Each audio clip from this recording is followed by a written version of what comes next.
Good evening, and welcome to our September budget workshop meeting.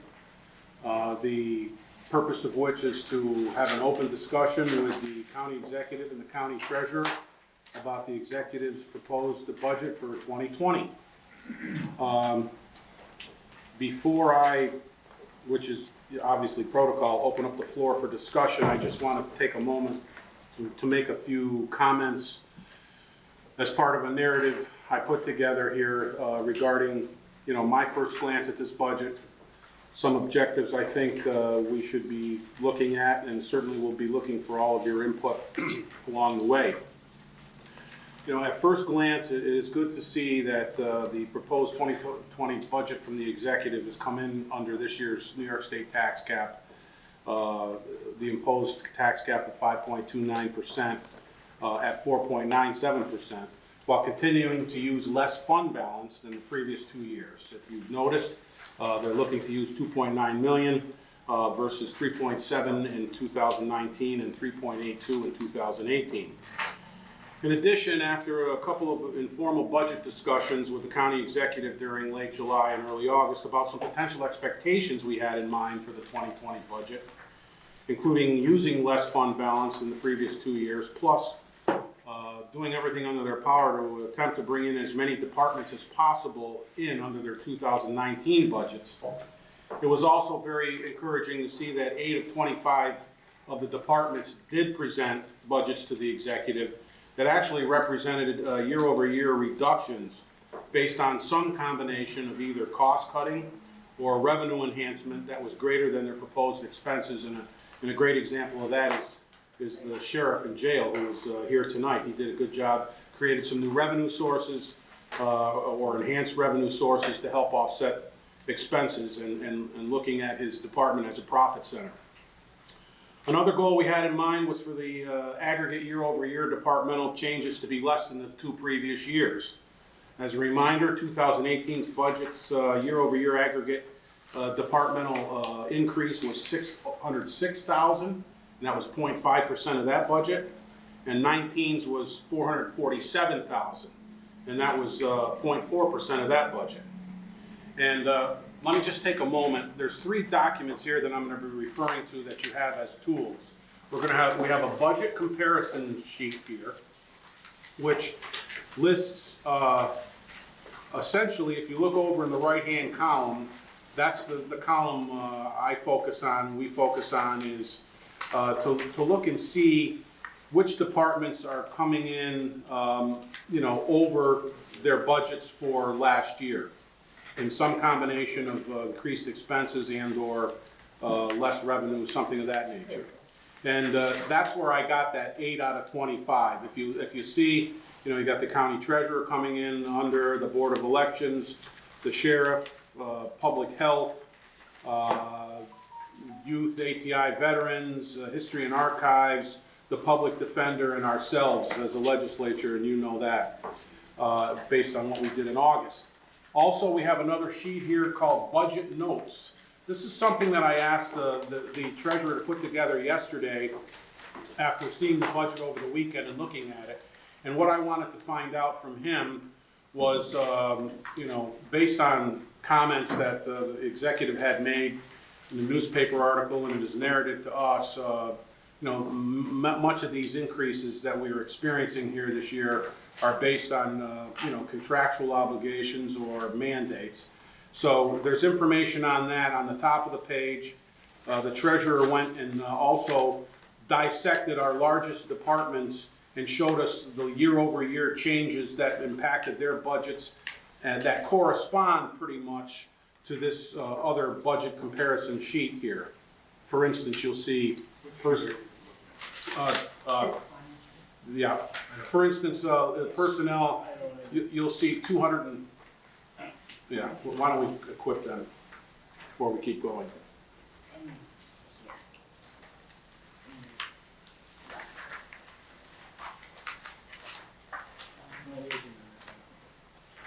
Let me guess again. Well, it was. I put it on everybody's desk. Joe threw it away. I didn't. I'll print a couple new ones. All right. Anyway. So let me then continue here, but if you look at this budget comparison sheet, you'll see that, and those of you who have it right now, the year-over-year budget changes departmentally increased. And so as you can see by that, it reveals about a $651,000 in aggregate departmental year-over-year increases, which is 0.5% of this proposed budget of $119.1 million. So, in my opinion, for our budget to experience less than a 1% increase in year-over-year departmental increases for 3 consecutive years is certainly a positive trend, given the fact that the consumer price index is often in the 3% range. And it's a good thing that the executive and the treasurer are finding a way to keep the county's cost of doing business every year under the average increased cost of doing business in the United States. However, after seeing 8 of 25 departments had actually brought in their respective 2020 budgets with year-over-year decreases, and some substantially so, like the sheriff, as I pointed out, he's about 368 to the good, public health about 110 to the good. It was my personal hope that as a result, that the aggregate year-over-year departmental changes would come in less than last year's 447,000. This way we would have a 2020 budget where not only substantially less fund balance would be used to balance the 2020 budget for the 3rd consecutive year, but we'd also see the 3rd consecutive year of reduced year-over-year aggregate departmental increases in the budget.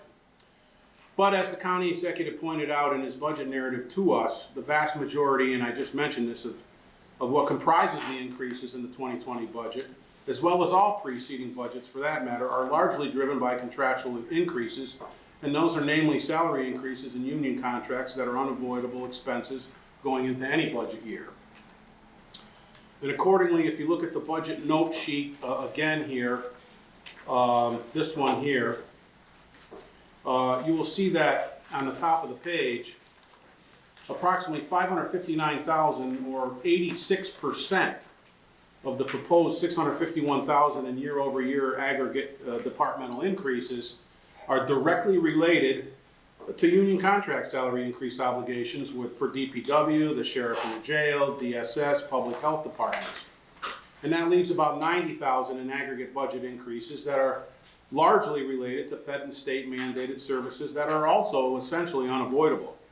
So it does appear that the executive treasurer did a pretty good job here of eliminating unnecessary spending in the 2020 budget, with one primary example being the elimination of unfilled positions throughout each department's budget, but especially in DSS, where 333,000 of unfilled positions that historically have been carried year to year were removed from the 2020 budget. And meanwhile, as I mentioned, they're proposing to use less fund balance, about $800,000 less versus the previous year. Of course, we as a legislature remain very concerned about the evaporation of fund balance and would obviously prefer to grow it rather than deplete it. And we've attempted to monitor that fairly closely on a monthly basis through our dashboard and departmental reports, as well as annually through the budget process. But, after 2 years, and now this is my 3rd year of doing this, it's virtually impossible to avoid using fund balance to balance a budget where millions of dollars of federal and state mandated services are passed on to counties, which they in turn, reimburse us on average about 80% for. This really puts us behind the 8 ball every year to the tune of about 20% on the delivery of those services.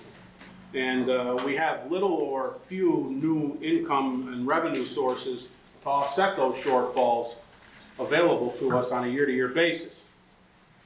So, it's my desire that we seriously consider using even less than the $2.9 million of the fund balance to balance the 2020 budget, reducing it down to the $2.5 million level by increasing our sales tax line item another $400,000 from $30.5 million to $30.9 million. This will in turn reduce the fund balance usage to balance the budget by about $1.2 million year over year because we plugged in $3.7 million last year. In support of this, our August dashboard report reveals that we're on pace for about $31.5 million in sales tax revenue this year. So budgeting another $400,000 of sales tax and building it up to $30.9 million in order to reduce fund balance usage proportionally would appear to remain a conservative move, while still providing some cushion in the event sales tax projections don't manifest throughout the rest of 2019 or continue to trend upward as they have in 2020. If you look at this budget note sheet, this is another thing, if you look at the second page, I did ask our treasurer to give us a little history about what we budgeted and what we've actually realized in sales tax revenue. I asked them to go back 4 or 5 years, and you can see, you know, obviously, in 2013, we were 1.2 million over budget. 14, 2.2 million. 2015 was a short year, only 95 over budget. 2016, 568,000 over budget. 2017, 1,854,000.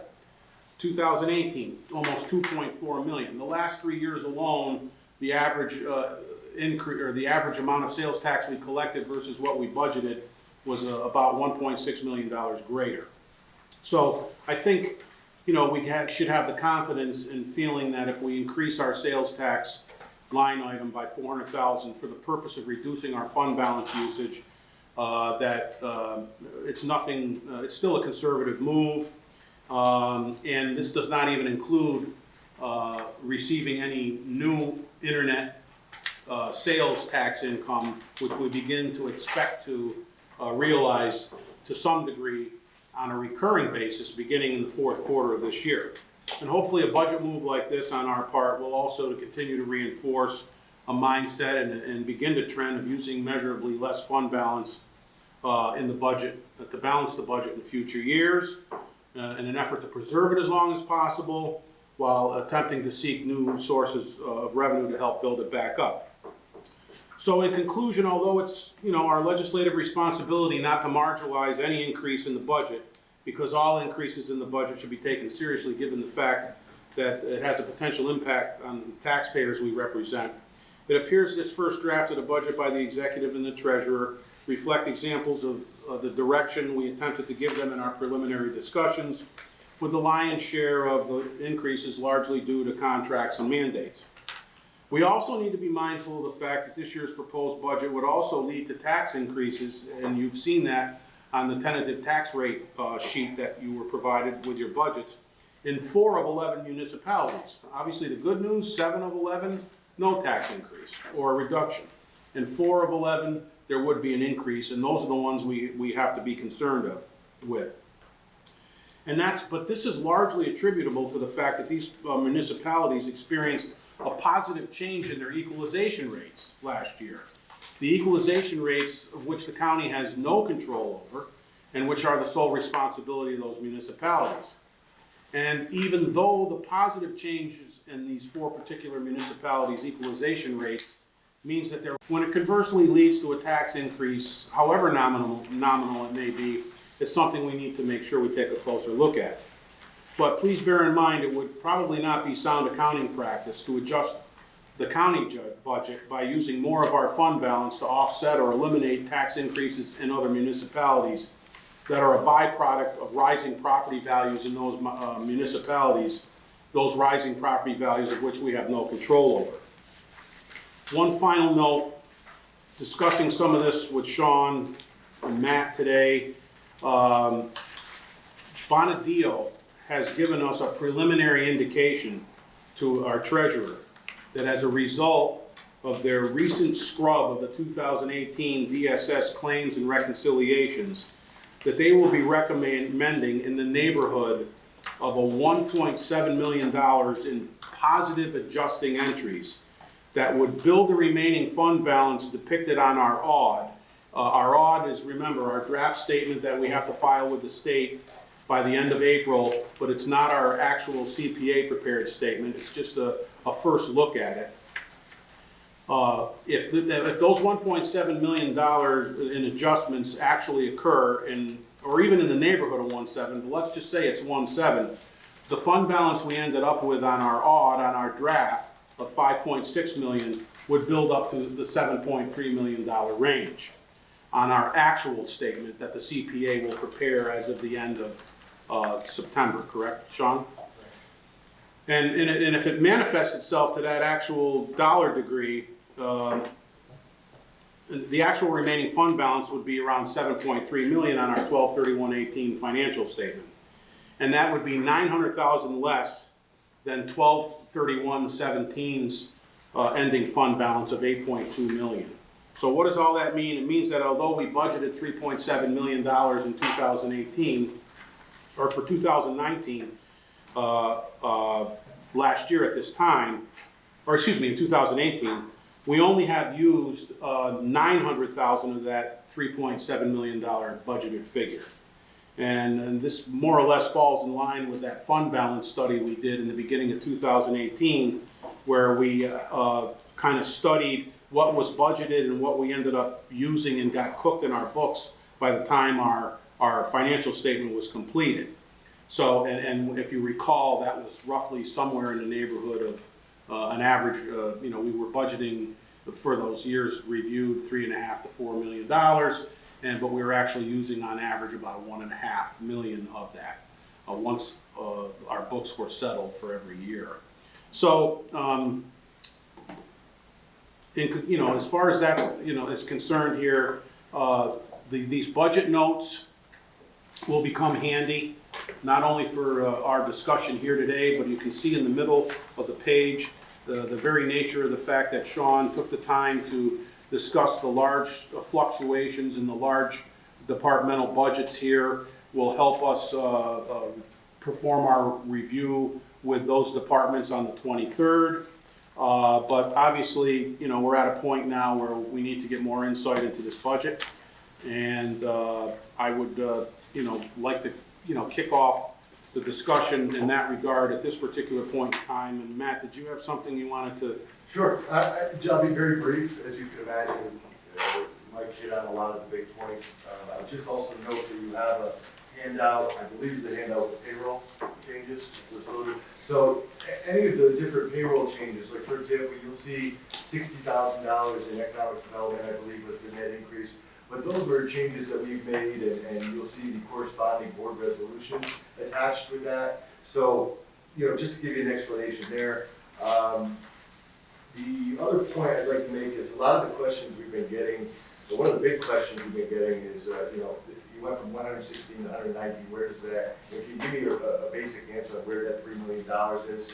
And if you look at that sheet, and in the treasurer's office, this is the sheet with the budget comparison, you got $1.2 million in new appropriations. That's, sales tax, so you have, the revenue and the expense, and then also the transfer station. So those wash. And then you go to, a big department like Public Defender, where they've gotten a lot more grants, $400,000 increase there, but the grants there to pay for the expenses.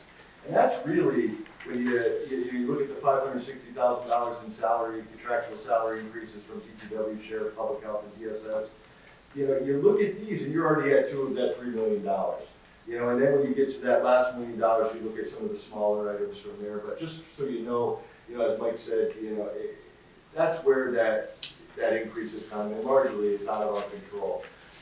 Moving forward, I would say that, we continue to focus on our goals. Obviously, PSS is a big piece of this. The committees continue to work together. Things are going well there. Obviously, $330,000 worth of staff cuts in that department, that's a bitter pill to swallow, but we met with the commissioner today, as we've met with all the big department heads. They're aware of what's going on. They're on board with what we're trying to do. I think we all share our goals, and that goal of, getting the county in a better place as we move forward and reduce the fund balance and so on and so forth. So with that said, I think it's been a great process, and I'd like to just finish by thanking Sean. Sean's worked his butt off in the last few weeks, especially providing a lot of these reports, sitting in on all the meetings with the department heads, going back and forth, making the changes, letting me know where we stand so we can then make more changes. So it's been another team effort, and we look forward to the questions that you have tonight. All right, with all that said, I'd certainly love to open up the floor for discussion and questions from all of you. Number 9, Legislator Patel. Yes, sir. A couple of observations, a couple of comments, I guess. I'm really glad that we have more. I'm glad that we have better reports that we can use, that we haven't been using in the past. We talked about these.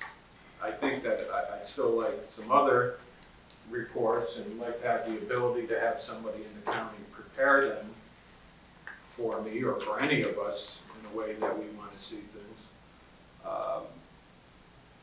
I think that it was good meeting with the county executive beforehand, you know, going back 3 months to kind of telegraph our punches of where we wanted to be and what we wanted to see. You talked about a $900,000 aggregate amount. Is that before or after $1.7 million possible adjustment? It would be after, our odd showed a net fund balance of, unassigned fund balance of 5.6. So if these positive adjustments are recognized in their entirety, our final statement will show the fund balance grow up over 7 million, to the 7.3 range. But they're not necessarily collectible to 1.7. There's a possibility that the top end might be 1.7, but do we? No, I would say this is a very different figure than 3 months ago. This is after looking, corresponding Excel spreadsheets on DSS with Sean's folks, thorough analysis, days and days. This is not, you know, I feel very good about that number. Sean, would that drop right to the fund balance? Yes. Okay, that's what we want to hear. What's the process of that happening? You submit to the state and the federal government where we want adjustments? That's why the reconciliation process is key, and that's why the committee that we formed that is working to notify when these claims come in, that goes to the treasurer, and this is all reconciled. That's why that process is so important. So then each and every month, in a supplement to your dashboard, you're going to get a report from DSS with those reconciliations, what exactly has come in, what hasn't come in, and then you'll have clarity on those issues which you haven't had before. I guess my point is, when could we expect 1.7 to hit the bottom line?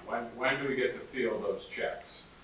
Well, it's not gonna be a direct feel of checks because it's a combination of adjustment to claims from going back 2 years, late 17 and all of 18, but it's also a correction of some book errors.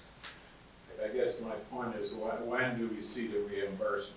There's a process that we have to do because we Like I said, if there's you one owed point, them, you would do self-reporting and then you would have to. just to clarify, there's 1.7 million that's not cash due to come in. Okay. Some of it is accounting entries where you're gonna reduce your deferred revenue and recognize it as revenue. Because of Because the paperwork wasn't processed timely, correct? Yes. Yeah. so, like I said, just because it's in $1.7 million goes to fund balance, that doesn't mean it's a 1.7 goes to cash. And I would say that we just got some, you know, the information is coming in day to day at this point. You know, it's not, you know, we haven't gotten the final report yet, at least I haven't seen it. And So I just had conversations with the bond deal today. They're very close to issuing drafts, so they hope to have the draft done by the end of the week. So I'm guessing we may have some final audits. I was going to say maybe late next week, the week after, and then it's going to be up to you when you want them to come in and explain. And that, So kudos to everybody that was Oh, involved in that. I mean, that's you know, we pulled people from multiple departments to come in and work on that. That was really, it wasn't just, you know, the treasurer's office, DSS, Bonadeo. It was, we pulled people from everywhere to try to get in help because of some of the staffing issues at DSS to pull the proper information. There's one girl that just got back from having a baby that's been working her tail off. So, you know, the nice thing about it, I think, you know, regardless of the timeliness, and I think you'll get some more specific answers for that, the good news is that an independent outside entity that we trust with auditing our books is saying, this is what we believe it is. And that, we're trying to give you that clarity that we've lacked, and that's really where the focus is. and Sean, they will authorize you to pass the entries necessary to move it from deferred into the fund balance Like I said, in order so that they can issue the statement to reflect it the same way, correct? What they will do is they will issue adjusted journal entries that Right. reflect their audited financials. Okay, good. Okay, could I continue? Yeah, absolutely, you're on the floor, sir. Thank you. I mean, one of my concerns is in the budget is the increase for the city of Amsterdam, an 8.7% increase. And, you know, I always talk about strategic planning and setting goals. And if I was to set my goals for this budget, what I'd like to see, whether it's reality or not, is what we can do to reduce that 8.7% for the city of Amsterdam. Seeing that the dire straits that they're in now, not just the city, but the taxpayers. You know, I get the proportionate because of increased assessed value and things like that. But my concern would be the burden of the 8.7% on the city of Amsterdam. And if I was looking at a goal, that would be my goal, to target in on that. So I mentioned a minute ago, I don't know where to go with this, but I'd like to have some access to some county employee that can help us work through spreadsheets and develop according to what we want, rather than me going through and doing data entry and trying to rush through it. So if there's some way that we can assign somebody or make someone available, I would appreciate it. Just excuse my ignorance, I guess, number 9, but what do you want to see spreadsheets? You created some very good spreadsheets. Sean did, Sean did. yes, And at from a view, our request. at our request, there's no doubt about that. I'm not passing judgment on those. I think No, I they're know. great. I said that a minute ago. But in my mind, I might want to see a spreadsheet that says, okay, give me by department, just by department, not the subcategories, but just the department. Show me what their budget was last year, show me what it was for the past, or what they had left over in their budget for the past 5 years. It shouldn't be something that should take somebody a long time, but it would help me, in my mind, be able to look at it a different way, or make decisions based on data the way that I want to look at it, or whatever any other legislator would like to look at it. I would say I would we're say here. What you said, and the 3-year budget actual that I gave you kind of does spell out the amount that's left over between what was budgeted and. That's fine. What I'm saying though is, if I could have somebody available, and I might not even You're get both to it, available. All you gotta do is ask. And If say- you know what you want, and send say it this over, is you'll how I have it want today. it, so I can look at it at this end. Okay? Sean's turnaround time with these PEP spreadsheets has been a day or two. The PEP spreadsheet. all right? Well, I mean, actually, what I was looking at it, and I, you know, over the weekend, and it, you know, and I, having received it Friday, and I, those were some things, you know, I wanted to know in the large departments where there was, if you look at your budget comparison sheet, for instance, and this is just the nature of the type of question you're asking here, Legislator Patel. I saw, you know, personnel's up 212. I saw, you know, DPW between 3 cost centers is up 411. You know, and so on and so, you know, so forth. So what I wanted to know was, of those increases, how much of it was salaries that they simply can't avoid? And that's, you know, what led to something like that. So you have that ability too. I guess. Right, and, you know, you had the benefit of looking at it since Friday. I got it 5 minutes ago. It's not a complaint, but what I'm saying is maybe I'll look through this and they'll be, you know what, you're right, these are fine. Well, actually, I got this yesterday afternoon at about 3 o'clock, so I got about a 24-hour head start on it. But my point being, you ask and you shall receive, because they did it for me. And they did it for Legislator Sweet when he wanted to know, you know, what positions we added last year, and wanted to know a 3-year comparison. So I do believe that they will answer your request. The actuals. Yeah, the actuals, That was yeah. one of the first initial. Thank you. Feedback. Thank you, Legislator Patel. Anybody, Legislator Sweet? So on the budget vote sheet, Yes. so those are all just salaries, total salaries? Those are increases in DPW's salaries, the sheriff and jail's salaries, public health salaries, and DSS salaries. Okay. That are concrete. That- Yes. That are contractual increases. That's correct. And you know, when all is said and done, you can see that by the budget comparison sheet, we're 651 greater year over year on the second page. So there's a lot of other give and take in each of these departments' budgets, things being added, things being subtracted, but that's an amount that is part of a contract that we have to honor, you know, a negotiated labor contract. So, and that's 86% of it, really. You know, and we can look at all these cost centers and say, how come this one's up, this one, and this one's down? And they're all good questions. I'm not minimalizing it or marginalizing it, but that's the bulk of what's in that 651 are pay increases, you know, due to negotiated labor contract.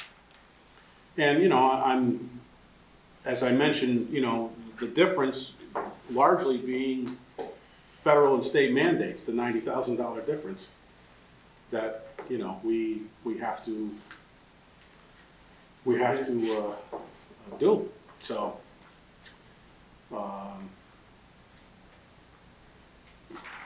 number one, any questions or anything you'd like to bring up at the moment? No? Where are you seeing the 651? On the second page of this budget comparison, you know, this is something I asked for my first budget year in the fall of 2017. I wanted a snapshot view by department, and I've used this tool every year since then, and handed it to you as well at this time. You know, what does each department look versus the previous year? You know, are they more or less? And then what's the aggregate total by department? You know, and when I first looked at it, I went down and I said, wow, there's a couple of brackets. There's a big bracket, 368,000 from the sheriff, you know, 109, almost 110 from public health. And when I turned the page and I saw 651, I was like, ooh, you know, because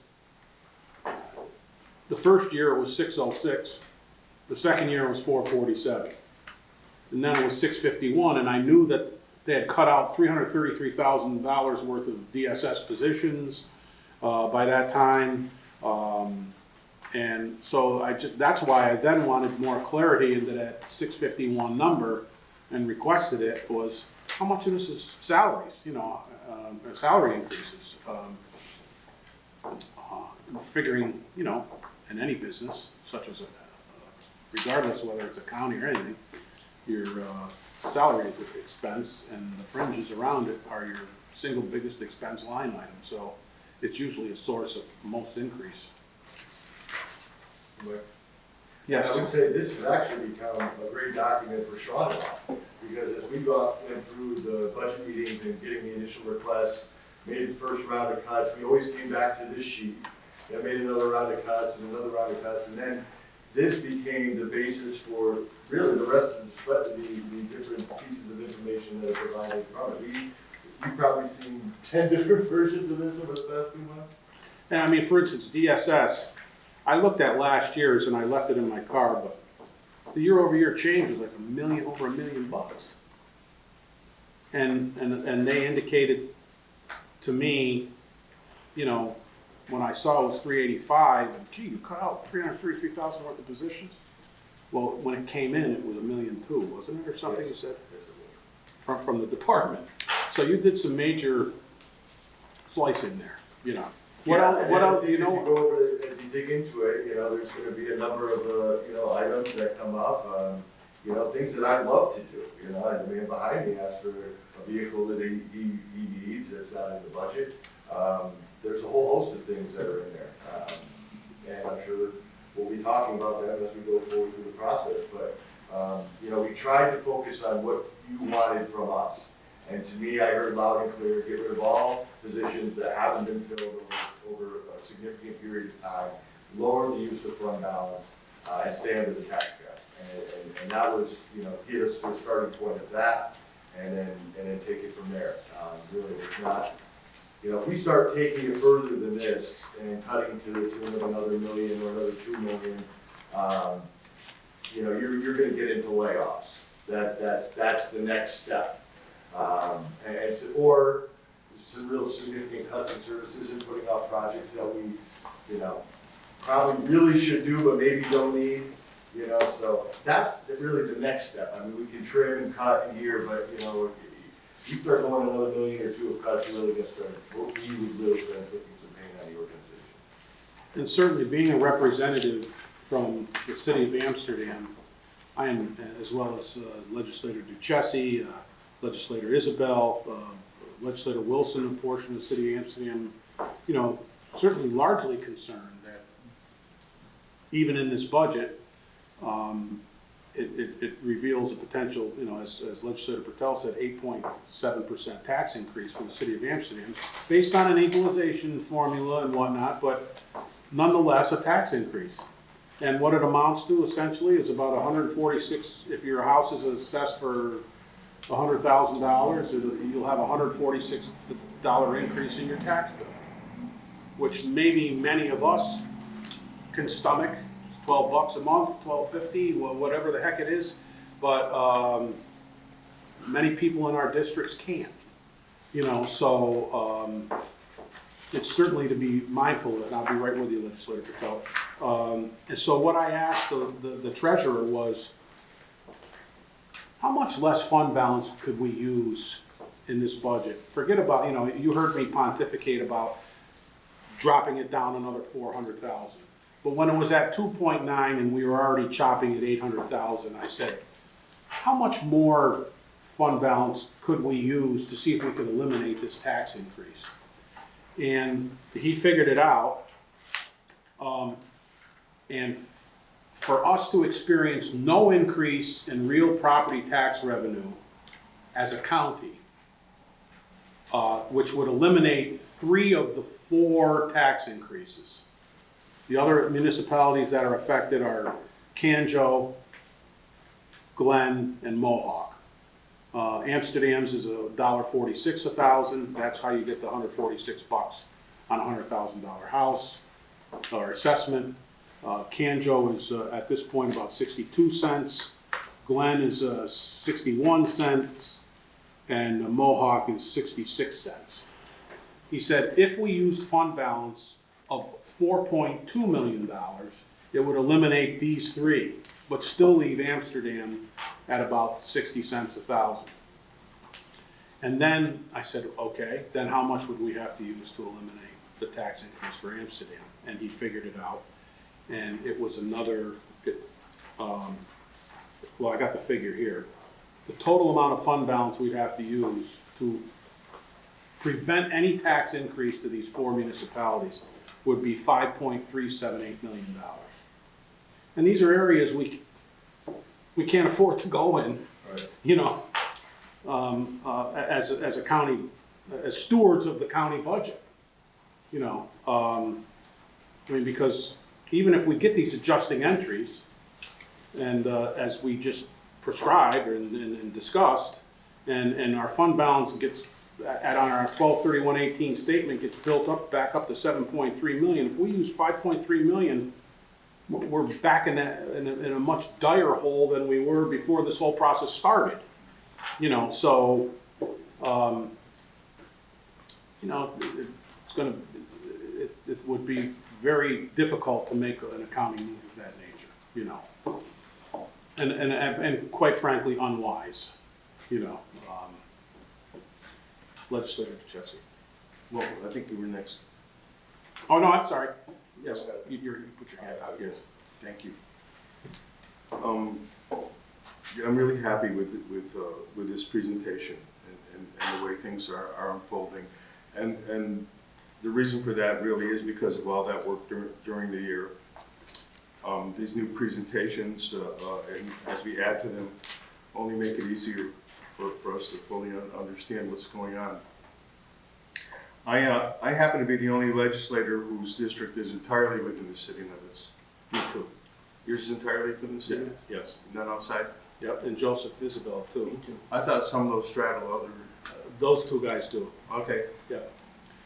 So with respect to the impact on the city of Amsterdam, of course, I'm concerned, and yet I understand these numbers as presented, and we're gonna work to winnow this down. We have to do that, that's simply our job.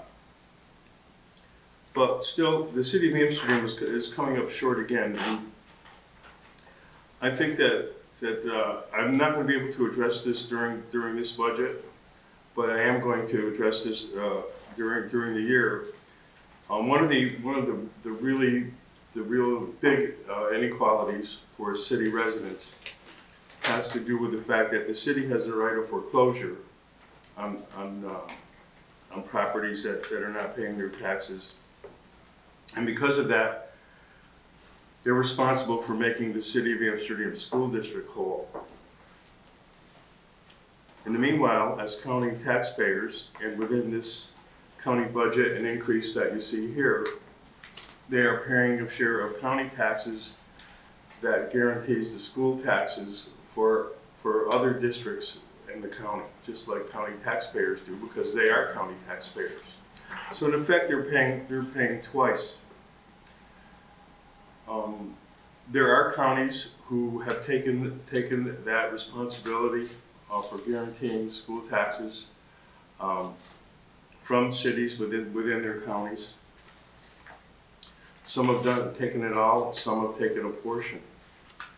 And so I think one of the things that we can do to offset this increase is to more fully investigate ways to offset that burden for residents of the city of Amsterdam. And I did this research one other time, but it was a number of years ago when I was mayor.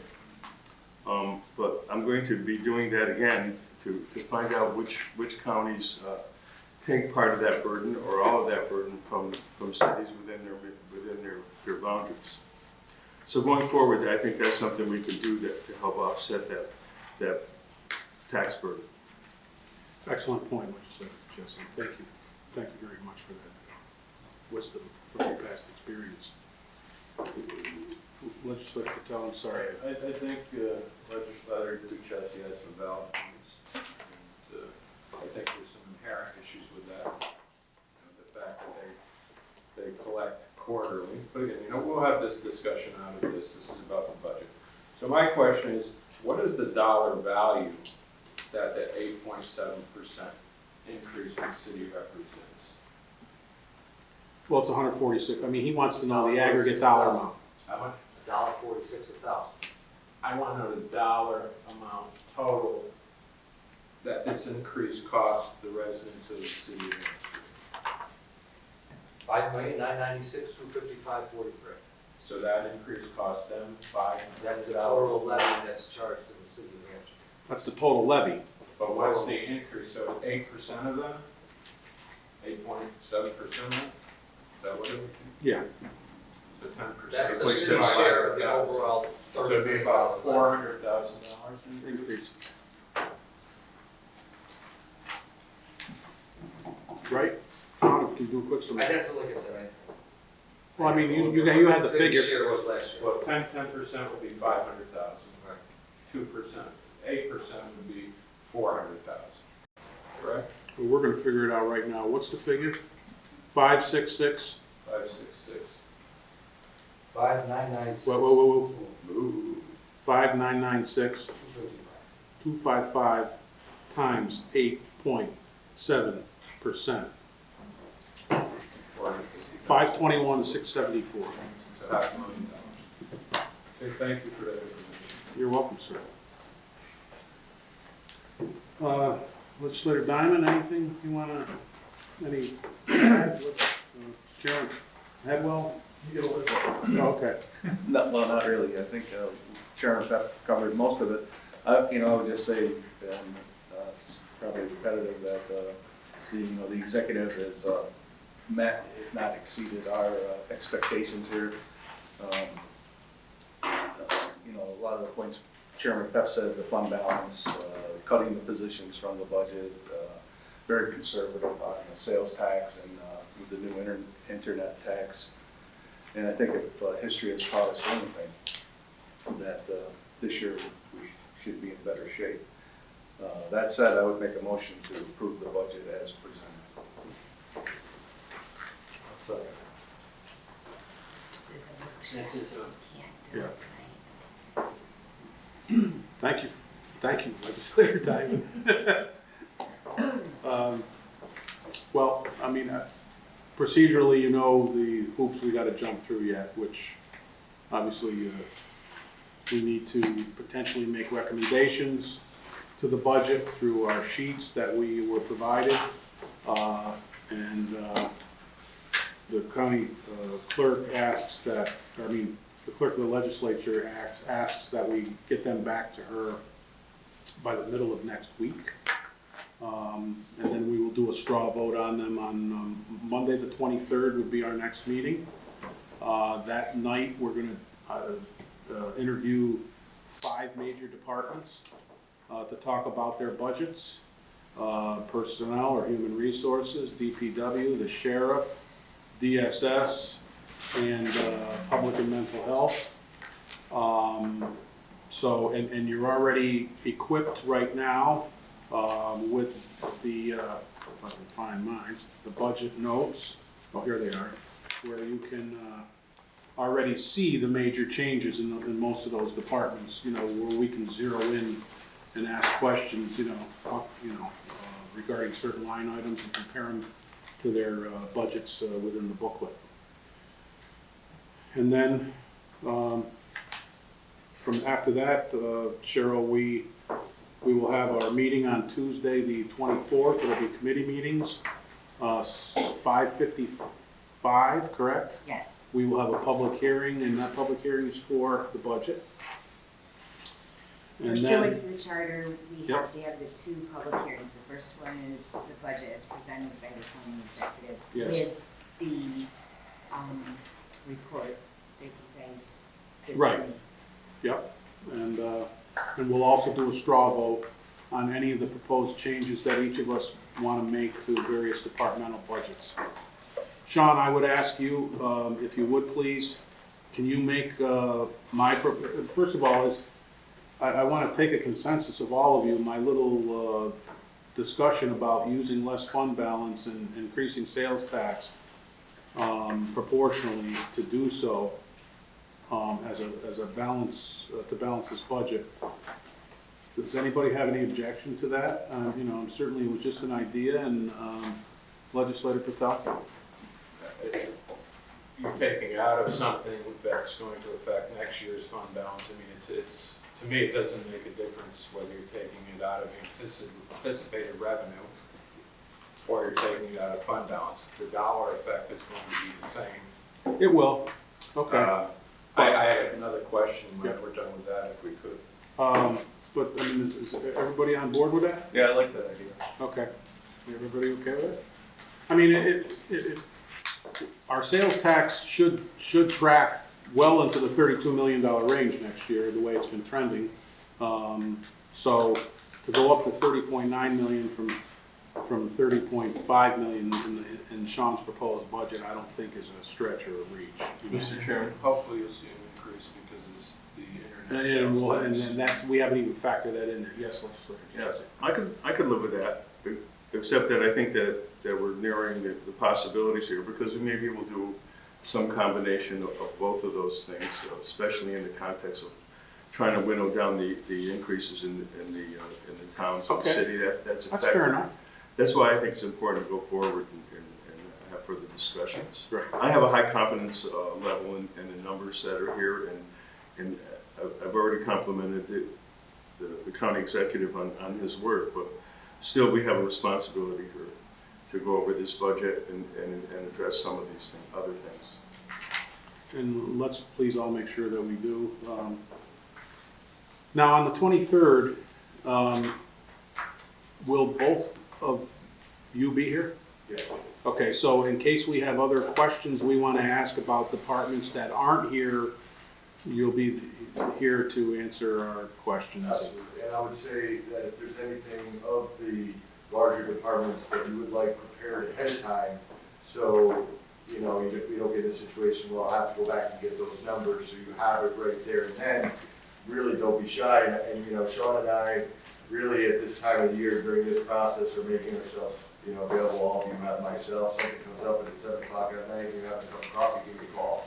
Do you have the backup? Well, Do you have the backup for the major I will, departments? like I said, I didn't have a chance to copy, but, do you want the complete backup, or you just want the larger departments that we're dealing with? The larger. Like I said, I can, if it's a preference, I can scan and email it to you, or if I can make, hard copies and have them on the desk as early as tomorrow afternoon. Yeah, I think hard copies would be better. It's easier to. I know Cheryl's gonna be away, but I will make sure that, they get copied, and I'll have them on the desk. Okay, thank you. And Sean, Just one thing regarding the sales tax. yes, sir. I agree with what you're trying to do here, but it's something that we can't get in, just like fund tax, we can't get into a habit of expecting sales tax to be able to sell.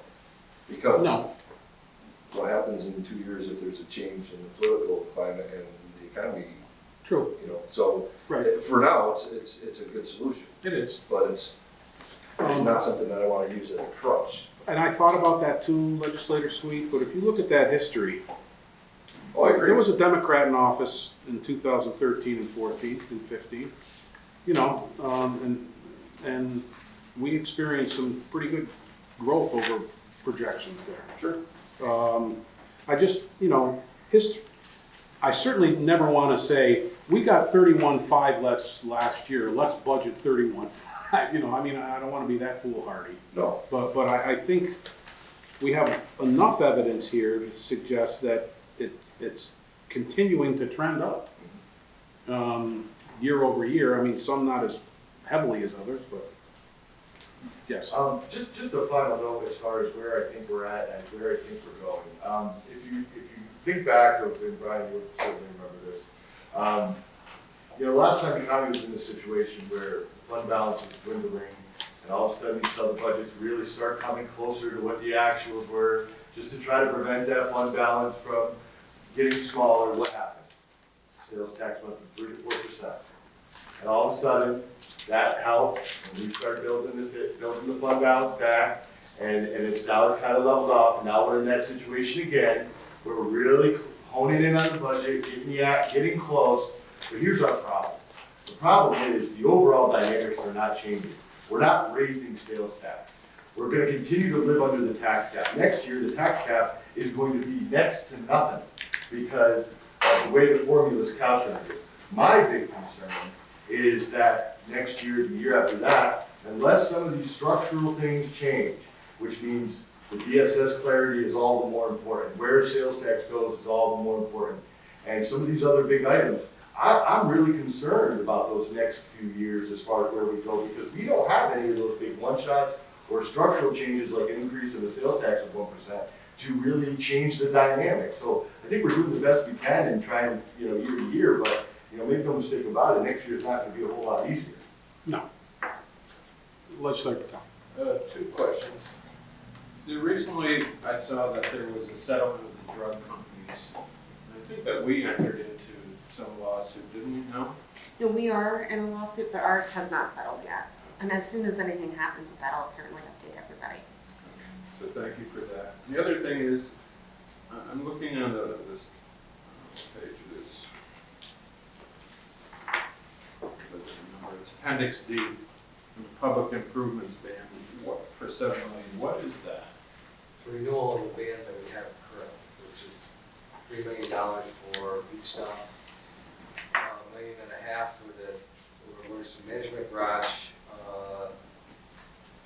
I believe there's another reimbursable bridge there. Virtual bridge is another $2 million. So those are the projects where we've got grant money, but we have to spend the money first. So they're reimbursable though, they're pass-throughs? At some point we're getting that money back? Yes, correct. Thank you. Rest my case. Legislator Wilson, anything you want to add? I see, good job on this, Ron, very understandable. But one thing we don't talk about enough of the budget is the future revenues. Always see the cost. You can go back to departments and keep asking them to chop, and the reality, that hurts you in the long run. But we have to promote more growth in this county, and I can say in 10 years, there's been a remarkable growth in this county. We gotta keep that trend going. But the only way we're gonna keep the costs down is by bringing more revenue. Great. I mean, how much can you cut out of a budget? All of a sudden, you can't buy a car, you can't, so we have to increase the revenues. No doubt about We that. do. And that becomes equally as difficult, though, Legislator Wilson, from a standpoint, like Matt said, the sales tax faucet, we can budget a little bit more, but we can't generate anymore, right? I mean, we're at 4%, the state's at 4%, we're at 8%. Real estate taxes are the only faucet we really can, the only spigot we can move back and forth a little bit. And we gotta be sensitive to that within a tax cap. So the only other solution really are new sources of income, where you, as you're right, is another project, another new building, new taxes on the tax rolls, new property taxes on the tax rolls, And we're doing that. and their sales tax that they generate, you know. I see it happening. It's Yeah. starting to snowball. I watched the north decay in my career. Albany had a lot of vacant buildings, and Troy, and Schenectady. It's just the opposite now. They're all starting to fill up. Now it's Amsterdam's turn. You know, hope so. The I hope decay so. is moving our way, Yeah. the lack of it, you know. And you take up Route 30 North from when I moved here in 1989, it looks really nice compared to what was there in '89, you know. See a lot, it's the Italian Fest, I see a lot of stuff That was part of happening it. in a very positive way. Yeah, you're right. You're And right. that's how we gotta increase these, Yeah. make it more easy to build up here. And I think Kenny Rose is doing a great job. And when you look at the budget, one of the budgets where you have a big increase year over year is economic development. I think it was $60,000, and that's well within our realm of discretion. But do we want to make that decision? Do we want to have a fully staffed economic It's development office? Amsterdam's time, right? Yeah, so, and there's a lot of positives across the county, whether it be Exit 29 or Dollar General just had almost 500 people apply for 250 jobs. They had a strong turnout there. A lot of people were concerned about the workforce. You have another potential project looking in town of Florida. Buildings are filling up, old factories have people in them working in the city of Amsterdam, like you said, and in other areas of the county. So there are a lot of positives out there. We forget that we are at the county an extension of state government in a lot of ways. And we are here to fulfill the mandates of programs and services that they have told us to provide, and then they give us a piece on the dollar to do the work. And we got a lot of good people that are doing that work, and, but you're right, if you're gonna make a change, you gotta keep focusing on those positives and trying to, Just snowballs. Yeah, It's and more now these people. folks are competing for people, which puts pressure on wages, and that's a positive. So it's not all doom and gloom, but, when you look at the X and O's of the budget, with like you said, with the sales tax and the property taxes, that's gonna be a very difficult well to go to. Legislator Isabel, anything you'd like to add? I like the plan that you were talking about, but I'd like to wait to see where we go and everything else first and then. Sure. Okay, great. Just want to make sure everybody had a voice here tonight. Anybody else want to bring up anything else? Yeah, Mr. Chairman. Yes. Because county executive touched upon this, just going into this. One of the unintended consequences of the tax cap is that if you don't raise taxes or if you lower them, that has an impact and it kind of hamstrings you going forward if you have a need to increase to meet the cost of services. So that's not a priority, but it's something that we have to be mindful of when we do this.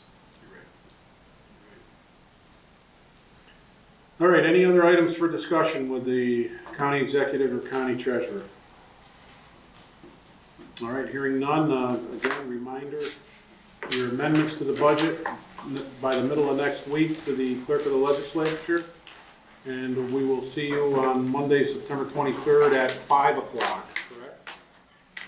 5 o'clock that day to do our departments and then our straw balls. Motion to adjourn? Second? Adjourned. Thank you. Making sure that